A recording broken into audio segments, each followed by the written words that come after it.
மார்க்கத்துக்கு ஒரு பிரச்சனை வருது, பொருளாதாரம் தேவைப்படுகிறது, அல்லாஹ்வுடைய பாதையிலே அதாவது செலவிட வேண்டிய ஒரு தேவை வருகிறது, நமக்கு மனசு வருதில்லை. தாவாவை வளர்க்கணும்னா பொருளாதாரம் தேவை, கொடுக்க வசதி இருக்குது, நம்ம கொடுக்கறேன், கொடுக்க மனசு வருதில்லை. ஷைத்தான் வந்து உள்ளுக்கு சொல்றான், சும்மா தேவையில்லாம நீ சம்பாதிச்சதெல்லாம் நீ கொடுத்தா உனக்கு யார் தரப்போறான்னு கேட்கிறான், கொடுக்கறேன்.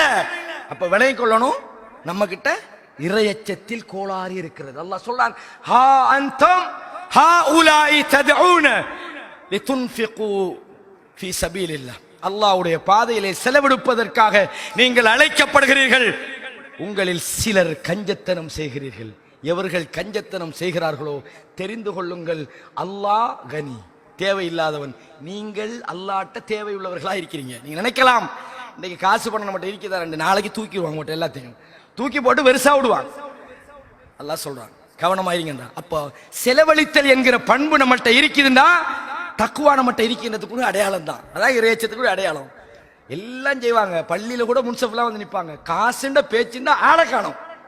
அப்ப என்ன கோளாறு, நம்மகிட்ட தர்மம் செய்கிற தன்மை வரல, பொருளாதாரத்தை செலவிடுகிற தன்மை வரவில்லை. கண்ணியமானவர்களை, அல்லாஹ் சொல்றான், இறையச்சம் உள்ளவர்கள் யார் தெரியுமா?